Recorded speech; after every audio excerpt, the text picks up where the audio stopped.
Our whole society is built up buying things, shopping, getting happiness, so to say, from the outside. It will not bring a lasting satisfaction. Nowadays, with our iPhones and whatever, with our phones, we are all the time busy with, most of us, with social media, also with our jobs and all this, and this gets more and more demanding. Can they also like foresee future and stuff? Yes, well, yes. Yeah, then there are just different levels of how much you can see in the future or into the past.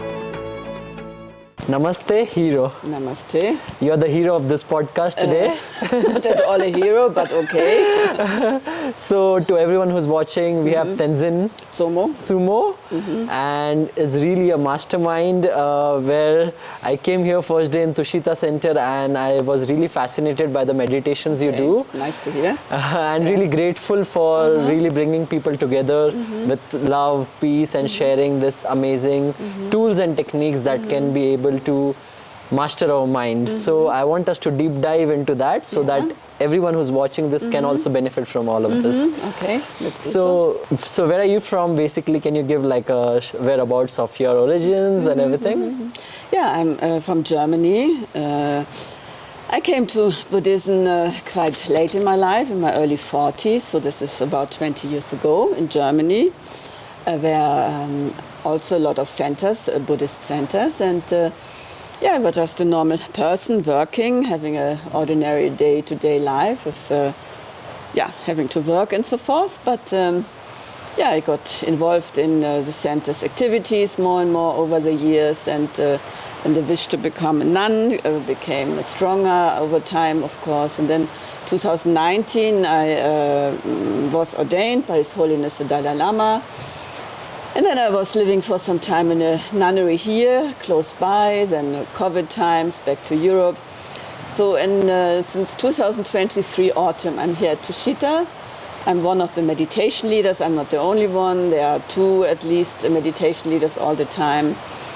And for me, Buddhism is, when I finally came into contact with Buddhism in my life, it gave the answers for many questions. What is the meaning of life? Who am I? And then there are many other benefits. And so now I'm here for quite some time already. And I'm quite happy what I'm doing here. We have courses running all the time. We have the morning meditations where you participated in. So like this. Oh, lovely. What a beautiful journey. Nice. So what happens in today's day and age that we all want to explore who we are, but in this journey we are lost and we want to get better tools to help. So according to Buddhism, what's the best way to know ourselves? Yeah, the best way and probably the only way is to come to know our mind, to understand our mind. And I don't know if many of us want to do this. If I look at the world, it's not so many. Being here in Dharamshala, Ganj, a lot of monks and nuns around and so forth, practitioners.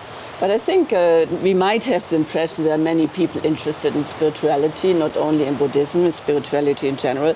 But I think looking at the world, most people are still interested in gaining wealth, nice things around, having a comfortable life. And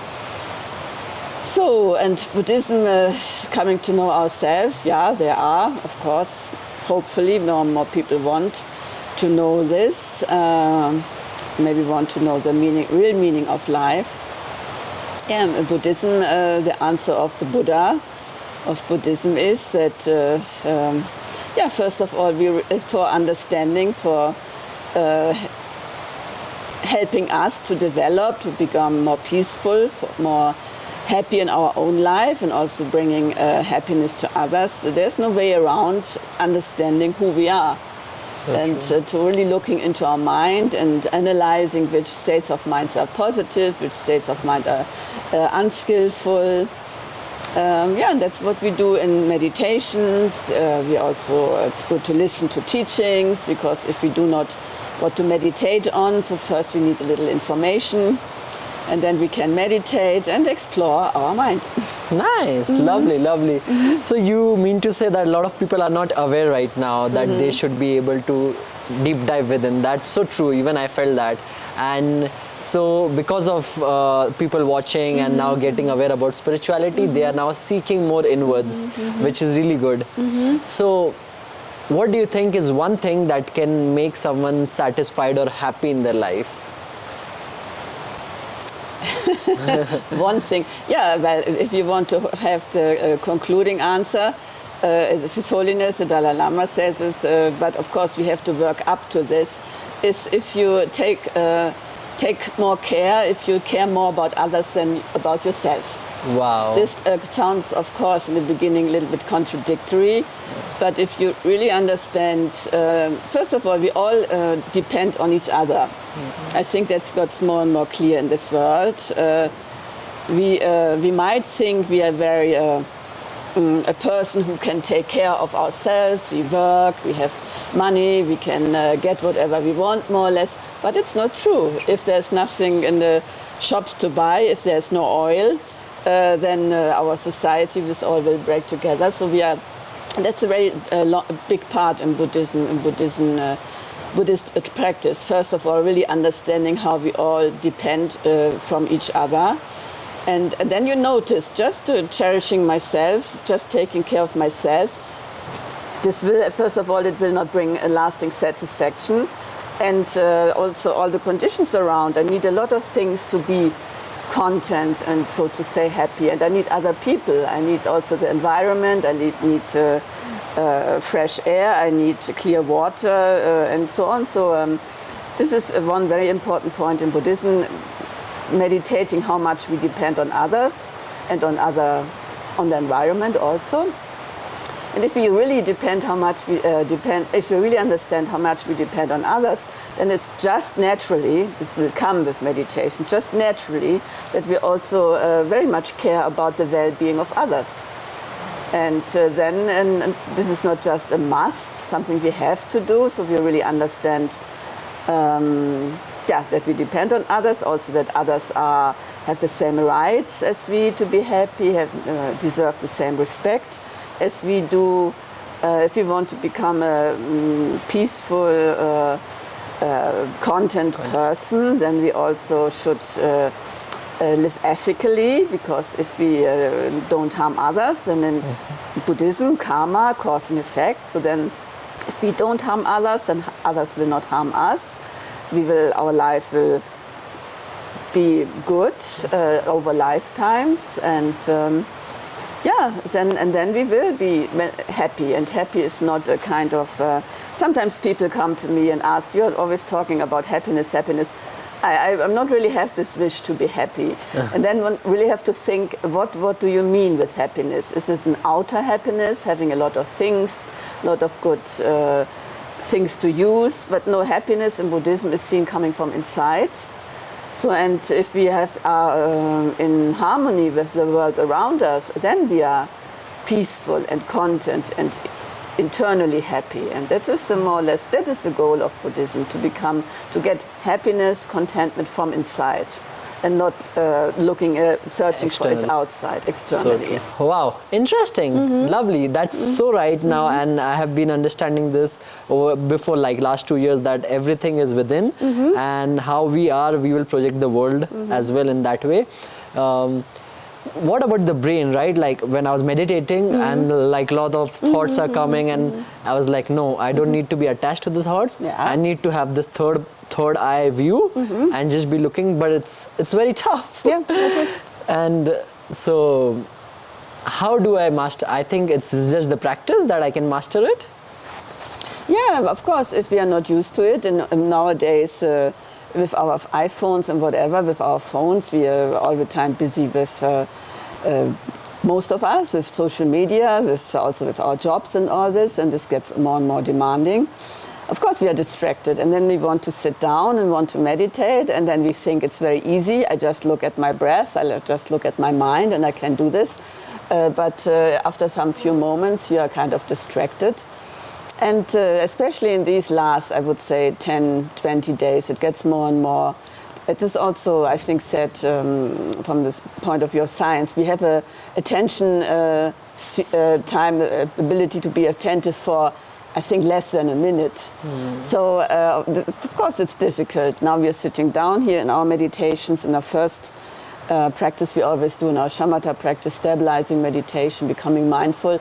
Of course, I know very well, I tell the people, just look at your breath, be with your breath. But I know very well, maybe some of you who come regularly, but of course most of you, your mind after some moments is somewhere else. But it doesn't help. So there is no magical trick we, not only me, could give you. We just have to train ourselves, and we have to be patient with ourselves. And well, every skill you learn in life, it takes time. So true. So, and then we are surprised, we expect meditation to work immediately, so of course this is not realistic. So, and actually we shouldn't worry, you know, we should just be happy that we're doing the practice, that we want to start with spiritual practice. This is already amazing. As I said, not many people in this world do this, so this is already amazing, and we should be happy that we came to this idea. This is already very wonderful. And then it just takes some time and not getting discouraged, just going on. And if we do this 10 minutes, maybe only 5 minutes, 10 minutes in the morning, sitting down, however it goes, all the time we sit down and train our mind by staying with our focus on an object we want to focus on. Every time it will get better. It's just that it will not have a big effect by doing it 2-3 times. Makes sense. We need probably, well, having started by myself, of course, some time ago, you need either regular practice in the morning, 5 minutes, 10 minutes, every day. Better to look for quality than for quantity. So this is doesn't help if you sit 20 minutes, half an hour, and your mind is very distracted. Better to do just 3 minutes, make a little break. If you do it by yourself, 3 minutes, a little break. Normally that's advised to start with 3 minutes and then building up a little bit. And then it will become better. Wow, thank you so much. Because a lot of people who are watching this, they are confused right now in their lives. Even I was thinking it's a quantity game, but it's a quality game, as you said very nicely. Definitely. So basic 3 minutes, you can just start off anywhere in your house, and you can be at least practicing at least 21 days and taking very on forth. Right, Wow. Yeah, and then just being relaxed. So all these ideas, sitting down, it should be possible to do this. Forcing our mind or having expectations. Expectations is the enemy of the meditation. So we should just, in the beginning, as we do always here, put up a good motivation, so why we are doing it. So for us to become more happy, more peaceful people, that's fine. And us being happy, peaceful, content, this will influence our surroundings. So we bring also, we might think this is not a big deal, but where do we start? We start with the environment, with the people around us, otherwise not possible. And then it will have us being peaceful, kind, happy. This will influence the people around us. So like this, and just being happy that we are meditating, that we want to do spiritual practice, inner development. It doesn't have to be Buddhism. There are other religions, philosophies which are also very helpful. But just wanting to do something for inner development, that's just great. And then we just need a little bit of patience. So nice, so nice. And what do you think about this active meditation versus passive meditation? What do you mean with active? Passive? So this shamatha and the analytical meditation, or what do you mean with active? Active means like basically standing up and, you know, just shaking out, and those kind of meditation which are like other... This is probably not Buddhist, which is fine, but I just don't know it. It's probably yoga, do you think, or what is it? I don't, Qigong, or like Kundalini meditations and stuff. Yeah. Okay, probably has its benefits. I just don't know them. Okay, no worries. So yeah, talking more about then passive meditations that we do here. You were talking about the analytic meditation. Could you more highlight upon that? I'm very happy that you asked, because many people coming to meditation, they know we want to develop mindfulness, which is very popular in modern days, and a calm mind. But this is not, this is in Buddhism, and especially in Tibetan Buddhism, just a basis, an important foundation. But in Buddhism, you want to go further than just being relaxed, just being content by yourself, happy by yourself, comfortable by yourself. We want to go further. We want to come out completely of our problems and difficulties, because if you do shamatha practice, which is wonderful, you sit down, I don't know how long, you can find some inner peace, but then we go out to the world and meet again problems, and then someone looks a little bit strange at us, and then we get angry. So we don't actually want this, and that's why there is this, especially in Tibetan Buddhism, this analytical meditation, and many people, when they come here in the courses or in general, if I talk to people, they are quite surprised that something like this exists. But yeah, we do meditations, we think about something, and it's not just that I'm inventing these meditations or Tushita or someone else. They are coming all from the Buddha. The Buddha taught them. And then centuries ago, people like Lama Tsongkhapa, if you heard this name, so he put together, so to say, one can say, manual, a graduated path to enlightenment. So starting with reflecting first on, for example, what is the mind, then thinking about the precious human rebirth, and thinking up to impermanence and death, karma, and so forth, up to developing meditations or thoughts about reality, who we really are, and then finally about, so to say, bodhicitta, the wish to develop oneself to be of benefit for others. So this you can all find in the texts, and all these meditations, these analytical meditations, follow a certain order of points, and it's advised to meditate on these points, meditate on all points and in the right order to get the result we want to, the insight, the realization, so to say. So, and it's with analytical meditation on the basis of a calm, clear, focused mind. We analyze situations in our life of others, and then also with analytical meditation you can improve the loving kindness. We all have to a certain degree. We are all to a certain degree loving, kind, compassionate people. But of course we can improve this, and we do this. This is also done with analytical meditation. Wow, so very amazing. Mm-hmm. And you're talking about karma. Can you highlight upon karma? Because a lot of people, they are not aware. They're just making their actions in life unnecessarily, and they think that nothing will happen to them. So what about them? What's your address to them? Yeah, this is, I think many of us, even not really known what it is, have heard the term karma, no? But karma is the law of cause and effect. So Buddhism, very simple. Buddha said, and one can prove it by themselves, one can analyze this by oneself, and I think that it is true. So if we do good actions, ethically correct actions, so not harming anyone, so then the result will be, so to say, happiness for us. So that then with time, over lifetimes, maybe even we can experience in this life, but for sure over lifetimes, then we will experience that no one is harming us. So if you do negative actions, if you harm others by whatever action, then sooner or later we will experience a result. And that's why it's actually very important to be mindful, to really be aware during the day what we are doing. And of course it's difficult during the day, but at least in Buddhism there's a practice in the evening to look back at the day and really look if there was something not so good, if there was something good we did.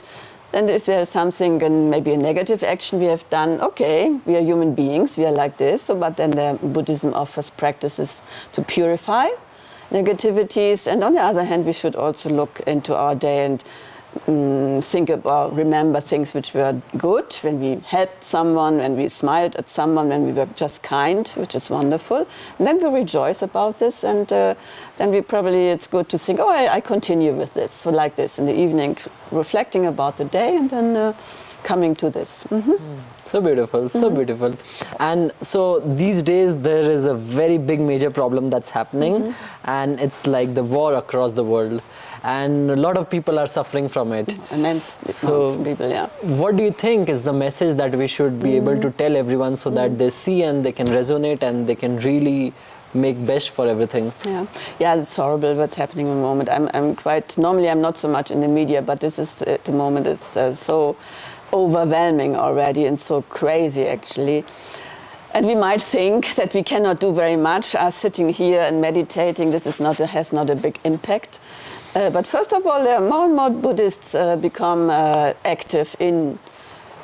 We saw what happened in America just recently. I don't know how many monks walked about the country. This was an amazing thing. And also there are the Buddhists who are active in whatever activities to speak out. What people do, leaders do is not good.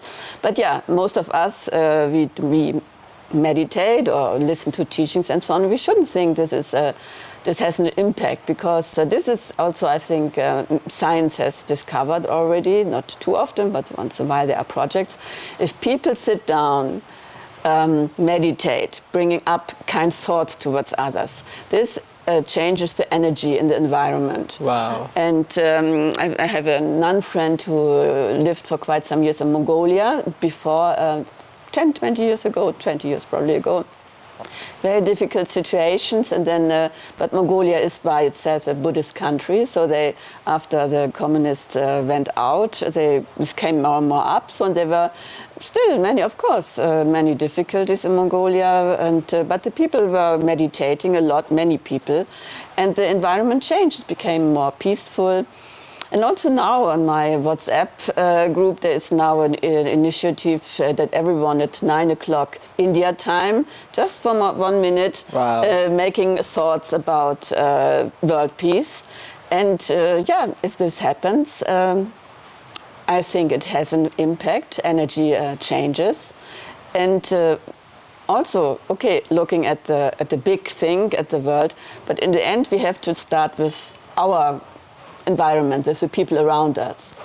So if we have, it doesn't help if there are people with whom we have difficulties to all the time being, I don't know, annoyed, critical. It helps us to bring out kind thoughts towards others, to help others, to not judge others. And then it spreads out. One can just think like this. No? We are so not getting discouraged by seeing what is happening in the world. First of all, we can only more practical start with ourselves and the people around us. But as I say, there are initiatives, projects, meditating once in a while for 1 minute or maybe longer, all of us in the world. And I think this, I really hope, and I think it changes the energy, and then things will change. Mm-hmm. Wow, yeah. Mm-hmm. Thank you so much for sharing that. I think, yes, together we can all make a difference for good. We can. Yes, yeah, we yes. Can. And one tricky question. How long does it take to be in a position where you are right now, I think, where you can just observe the thought and you cannot be attached with it? It takes a long time. So don't think that I can do this. That normally it is that you need completely, you need well, shamatha, there's a shamatha path, there are 9 steps. And to really getting up to the top, having a really completely no thoughts coming up anymore as distractions. Normally you need at least 6 months completely dedicating your life to this. So who can do this in our life? Not so many. But there is, not far away from here, there's Tenzin, the British nun, but for decades, and she has a nunnery here close by, and once in a while she comes to Tushita, and she has definitely, she's quite high, this is without question. Wow. But she said in daily life, once in a talk, in a short teaching, she told us, if you practice regularly daily, you can reach the 3rd or 4th level. And this is already good. For people in daily life. So that's if you, who can do this? No, go a year or half a year into just meditating. There are people around in this world, but we have families, we have work to do and so on. But she said, just don't freak out. just do as best as you can. And if you regularly, maybe starting with 3 minutes or 10 minutes or whatever, and then maybe slowly building up over a year or so. to an hour or so, you can reach the fourth level, and it is already wonderful. Great, yeah. Wow. It is much more pleasant as the current state of mind, and then you can really, if you have this stable mind, then all these understandings, these insights, and these really developing loving kindness and compassion, then becomes much stronger. No? Wow, wow. And so she's around here and she has come and she has experienced this. Yeah, she, I have to say, she lived decades ago when she was also quite, maybe, I don't know, maybe 10 years in the Dharma. So she lived for 12 years in a cave in the Himalayas, just meditating by herself. So she has definitely, she's now in her 80s, having a nunnery here 1 hour and a half away. So yeah, so this is someone I trust, and she's also, of course, not the only one saying something like this, but yeah, I've heard it from her. What personally. do you think when someone becomes like that? Can they also like foresee future and stuff? Yes. Well, yes. Wow. Well, you have His Holiness, you have Jitsuma. There are different levels of omniscience. There are different levels. And I even think it's not necessarily a Buddhist thing. It is if you have concentration. Indian yogis are also amazing. If you have a certain stillness of the mind, and then there are just different levels of how much you can see in the future or into the past. Yeah. Wow. And we become more intuitive and everything. Yeah, of course. And if you once get a little bit of taste, if you once maybe do a longer retreat about, I don't know, if you have some experience for a year, 2, 3, and then go into retreat, maybe just a month, and then you get a little taste of what the mind can do. And then you understand that the mind can do much more. So that's very important to get a little taste of it. And this do maybe first a group retreat to getting into this, and then maybe if you can, sometime later, retreat by yourself, so like this. And then it's really nice. Yeah, to get some experience. Nice. So a lot of people are suffering from anxiety these days. What's the solution for them? Anxiety, so being afraid. Anxiety. Yeah, I'm not sure. I'm not an English native speaker. Oh, okay. So being afraid, or anxious, or being nervous, or what more? Nervous. Nervous, yes, of course. Yeah. Maybe not immediately in the morning looking at your phone. Maybe having your phone first of all put off during night. Really, this is not good for brain activities. No, really putting your phone off completely at night. And then maybe just first 1 hour when you stand up, not looking at whatever device, but having a nice coffee or tea or whatever, and then just sitting down and meditating for whatever time is possible for you. And in the evening, just it's actually recommended the last 3 hours of the day not being with a device, but reading or meditating or whatever, or just talking with people, but not with electronics. And yeah, during the day, just there are also nowadays these apps where you can make a sound on your phone. So just every hour maybe, or every 2 hours, whatever is possible in your life. Just making a sound, and then for just 30 minutes you become aware of yourself. And if you do this also during the day, there's Insight, what's this Insight meditation app, I think it's called, or Insight Timer, but I'm sure there are many more. So one can do this during the day, and then we have to really see about our lifestyle, what is important and what's not, what is very distracting, what is very disturbing.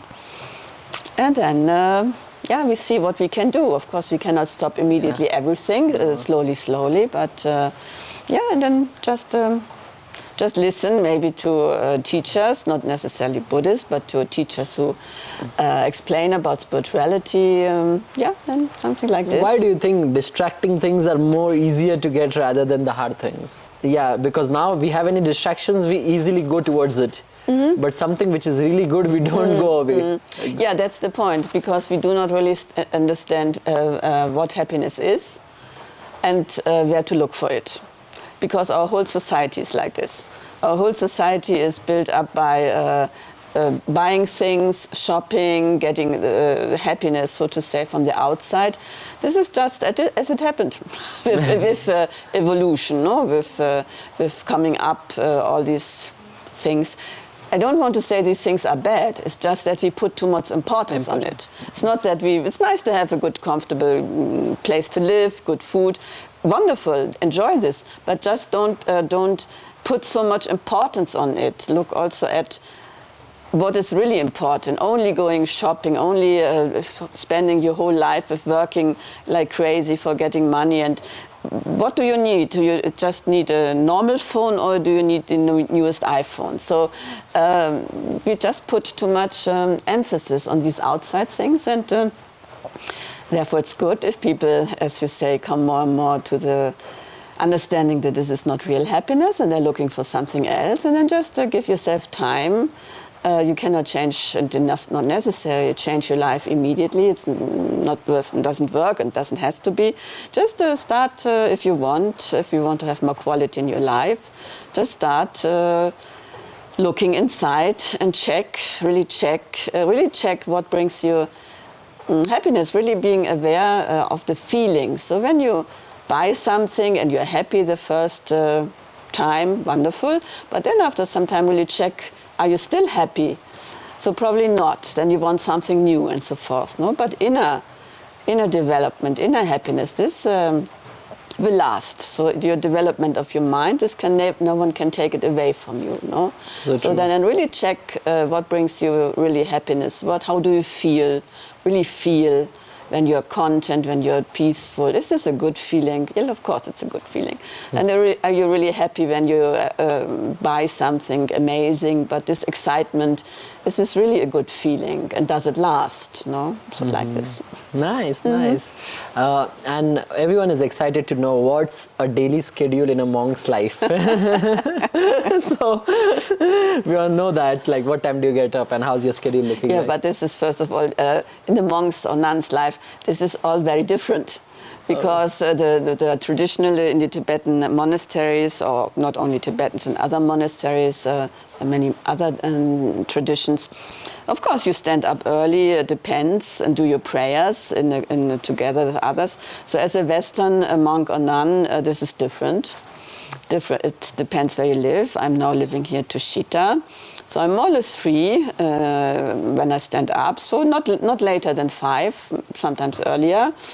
And then you start your practice. That is at 6:45. I'm leading meditations here, so then latest I have to come up here.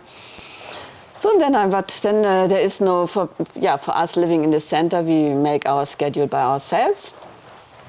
But we try. I think always here, if you're in a center, there's a community, things come up. So then we try to arrange our own practice around what other people want us to do. And like this. But of course, mostly I try in the morning, have the morning more quiet, and up to the end of the day, of course, again, going into quietness. Yeah. Wow, I love it, love it. And what about the food? Because a lot of people are hogging on the food all the time. And they say when you're meditating, you should eat less so that your mind is not flickering around. So what do you want to say on that? Yeah, it's actually recommended that in the evening you eat light or maybe even nothing. But then you eat good through the day, because then the next day the meditation in the morning, if we are morning people, if we are meditate in the morning, because I know very well there are also evening people, but in general it's probably better to meditate in the morning as the mind is awake and not so many has happened. So, and then it's said if you don't eat nothing or so much in the second half of the day, then your meditation will be better, because body and mind are different entities, but nevertheless they work together. And food is a thing, of course, if you meditate, as I have done once a longer retreat for a year, so if you meditate, then at a certain point it's not important how the food tastes or so. It's just, you're just happy that you're just okay that you get food, because our body needs food, of course. But then your desires will come really, really less. Oh, wow. And even you experience the simple food much more. Wow, this is very nice and interesting because now I'm at a phase in my life where I want to build businesses, where I want to get more communities to align and to do retreats or experiences. But in the other direction, I think if I do more of my practices, of course not now, but over the years, I'll become desireless. Because if I become desireless, then I won't be able to do everything of that sort. Yeah, one has to find a balance, and one has to see what is what we can do, and then it's maybe also even better you do things for others. But our Buddhist teachers would always say it's better you do something good for others than for yourself. But we have to find a balance. No, we also have to once in a while go into retreat and be a month or whatever for ourselves, and bringing the energy up again. No, but this is many practitioners, probably all. Besides of the very accomplished ones. This is always finding the right balance. Yeah. Nice, nice. What do you want to tell to the people who are meditating but are sleeping when they're meditating? Because I do that a lot, and I'm like, oh shit, like let me meditate now. So first of all, have a good night's sleep. So see that you can sleep very well at night. So it means not going to bed too late. And very important, sleep well at night. Yeah, and then in the morning or whenever you meditate, sit in a nice way. Really, when I say this in the morning, really see that your spine is nice and upright, the energies can flow better. Then meditate with open eyes. Oh, wow. I know for many this is difficult. Well, I don't talk about these open eyes, just a little bit open. This is very clear. If you get sleepy and dull, open your eyes, because we don't want to sleep. We don't want to daydream. This is not meditation. And then, of course, you can think also, imagine a light in your forehead, so bringing light into your mind. This helps.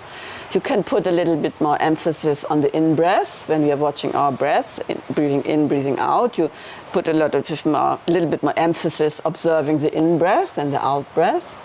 So like this. Amazing, amazing. So wow, any closing words or any closing lines for the people who are watching right now and who are inspiring to lean into Buddhism and learn more about it? Yeah, I'm very happy that people, if this happens, that people listen, are interested in this, and I would be really, really happy, and it would be good for the world if people get more interested in spirituality. And then, just regarding Buddhism, just don't just blindly, so to say, jump into it and think that it is like this, as it is said. So Buddha by himself said, do not just accept what I'm saying, test it, check it. So when you come to Buddhism, really check what the teachers are saying. And because Buddhism is not blind faith, and it will not work with time, it will not work. So we really have to be convinced what is presented in the Buddhist philosophy. Buddhism is also very often just said it's a psychology, and I think very much it's more psychology than a religion. It has religious element. But really coming to Buddhism, having interest, and really check if you really think it's true. And then it will become meaningful, your whole practice, your whole understanding. And just wonderful that people like you, and maybe the people who listen to us, just wonderful that people are interested, and that's already amazing.